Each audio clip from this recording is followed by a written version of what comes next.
डाकुओं पर बनी फिल्मों की कहानी रिवेंज के आसपास घूमती है, लेकिन सोन चिड़िया की थीम रिवेंज नहीं, सेल्वेशन यानी मुक्ति है। सोन चिड़िया को सुशांत सिंह राजपूत और भूमि पेडनेकर की फिल्म कहना गलत होगा, लेकिन इन दोनों की तारीफ इसलिए भी बनती है क्योंकि आशुतोष राणा, मनोज बाजपेयी और रणवीर शौरी जैसे सीजन्ड एक्टर्स के बीच अपने कैरेक्टर पर डटे रहना तारीफ की बात तो है ही। डाकुओं पर बनने वाली स्टोरीज लोगों की फैंटेसी का हिस्सा तो होती ही हैं, लेकिन डाकुओं के थॉट प्रोसेस, उनकी आइडियोलॉजी को सही से पकड़ पाना एक मुश्किल काम है। सोन चिड़िया ने ऐसा करने का अटेम्प्ट तो किया, मगर डायरेक्टर अभिषेक चौबे कहीं ना कहीं थोड़े से फीके पड़ गए। मनोज बाजपेयी का कैरेक्टर डाकू मान सिंह कितना फैक्चुअल है ये नहीं कहा जा सकता, क्योंकि चंबल के डाकू मान सिंह का एक वक्त में बहुत बड़ा जलवा रहा है। सोन चिड़िया की कहानी डाकू मान सिंह और उसकी गैंग पर बेस्ड है। मान सिंह के बाद गैंग में सबसे ज्यादा चलती है वकील सिंह यानी रणवीर शौरी की।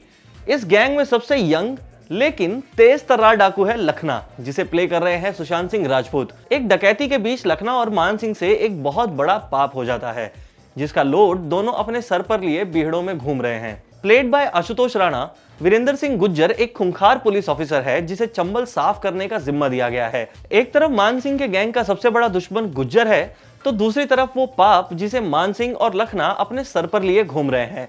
इनसे टकराती है इंदुमती तोमर यानी भूमि पेडनेकर, जिसके साथ एक बच्ची भी है। इस बच्ची का हॉस्पिटल पहुंचना बहुत जरूरी है, लेकिन गैंग की तो अपनी जान खतरे में है। यहाँ पर बात आती है सोन चिड़िया यानी कि मुक्ति की। इस बच्ची की वजह से गैंग को मौत मिलेगी या मुक्ति, यही है सोन चिड़िया की कहानी। अब जितना मैंने बताया है, फिल्म की कहानी उतनी भी सिंपल नहीं है। बेहतर यह है कि आप स्क्रीन पर देखें, लेकिन यहीं पर सोन चिड़िया में दिक्कतें आती हैं। सीन बाय सीन, फ्रेम दर फ्रेम फिल्म बहुत अच्छी लगती है, लेकिन एक पूरी फिल्म की तरह देखने पर यह बहुत लंबी लगती है। अगर किसी को यह फिल्म देखते हुए नींद आ जाए तो भी मुझे कोई हैरानी नहीं होगी। इसकी कहानी बहुत नीश है, यही वजह है कि अच्छी परफॉर्मेंसेस के बावजूद फिल्म थकाऊ हो गई है।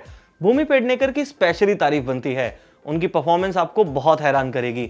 सुशांत सिंह की बॉडी लैंग्वेज, मैनरिज्म सब अपने कैरेक्टर के हिसाब से बिल्कुल सही है, मगर उनका एक्सेंट थोड़ा सा गड़बड़ है। मनोज बाजपेयी, रणवीर शौरी और आशुतोष राणा की परफॉर्मेंस इनके स्टैंडर्ड्स के हिसाब से बिल्कुल सही है। सोन चिड़िया के स्लो पेस से भी बड़ी दिक्कत यह है कि ऑडियंस को यह नहीं समझ आएगा कि इस स्टोरी का मोटिव क्या है और आखिरकार फिल्म कहना क्या चाहती है। बस यहीं पर फिल्म कमजोर पड़ जाती है। कुल मिलाकर सोन चिड़िया में सब कुछ है जो इसे एक बेहतरीन फिल्म बना सकता था, लेकिन इसकी बजाय ये एक स्लो और थोड़ी सी बोरिंग फिल्म बन गई। मेरी तरफ से सोन चिड़िया को 3 स्टार्स।